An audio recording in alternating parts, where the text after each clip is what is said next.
I remember the exact moment the music stopped. Not just the piano keys. Not just the notes that used to wrap around my heart like a scarf on a cold day.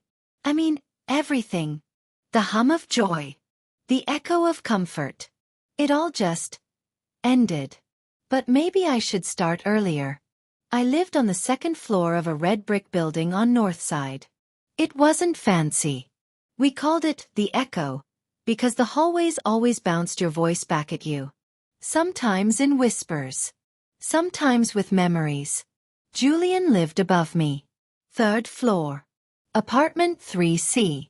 He was that kind of neighbor you don't really meet. You just notice. Like rain in the distance or light leaking under a closed door. He played piano. Every day at 6:03 p.m. Not 6. Not 6:15. 6:03.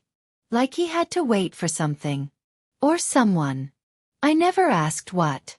I first heard him the week after my father died. I was on the floor of my room, still wearing the dress from the funeral. Shoes off. Hair undone. Eyes puffy. Everything hurt, but it was the kind of pain that made you numb. And then, a song. It started soft. Like someone gently pressing into the silence. I didn't know who it was. Or where it came from. But it found me. And I found myself breathing again. Days passed. Then weeks. Every evening, at 6:03, the music came. A lifeline. A thread. I started sitting by the vent in my room, because that's where it came through clearest. Sometimes I'd cry. Sometimes I'd just listen. But always, I stayed. Then one afternoon, I left a note on a napkin. Thank you for playing. You probably saved me. I slid it under the door of 3C. No reply. But the next evening, the music started 5 minutes early. And I swear it sounded like a smile. Eventually we met. In the hallway. He was carrying a carton of milk and a keyboard under one arm. Lena? He asked. I froze. He grinned. I recognized the handwriting. That was the beginning. Julian didn't talk much about the past. But the way he played. That was his autobiography. Some days, his music sounded like fog. Other times, like summer on the porch. He told me once. I play so I don't forget what feeling feels like. I knew exactly what he meant. When my mom got diagnosed, Julian was the first person I told. Not because we were close exactly, but because his silence could hold more than anyone else's words ever could. He didn't say, I'm sorry. He didn't ask questions.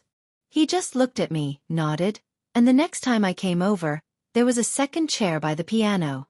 We sat for hours, not speaking. Just letting the music carry what we couldn't say. But grief doesn't knock once. It keeps showing up. My mother passed in the winter. The day after Christmas. Snow hadn't fallen, but the whole city felt frozen. I didn't cry. I just walked up to Julian's. He opened the door without a word. I sat beside him. And he played the gentlest thing I've ever heard.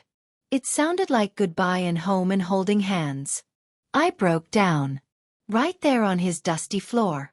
And for the first time ever, he cried too. That was our last winter together. Spring came late that year. The piano grew quieter. Julian stopped answering his door. He looked thinner when I passed him in the stairwell. Paler. He smiled less. And then, he didn't play at all. I waited. A week. 2. Then I knocked. No answer. Then one morning, a taped envelope on my door. Inside, a key. And a note. For when it's too quiet. His apartment was clean. Empty. Not like someone ran. More like someone let go. The piano was gone. But on the counter, a small recorder. I pressed play. His voice cracked. Lena. I'm sorry for leaving without a song. But I left you pieces. Check the fire escape. And the church pew. And the laundromat wall. I left music behind. Just for you. And that's how the next few months passed. Me chasing notes through Northside. Finding scraps of sheet music taped to the back of a bench. A USB drive behind a loose brick. All signed J. Each one. A soundscape of love, sorrow, goodbye. I played them every night. Cried some. Laughed once or twice. Mostly, I just remembered. It's been 2 years now. No one's moved into 3C. The echo still whispers. And sometimes, at exactly 6:03 p.m., a breeze passes through my apartment, carrying a note. Or maybe a memory. Either way, I still sit by the vent. Still listening. Still playing. My name is Lena. And this is the story of the day the music stopped. And somehow still played on.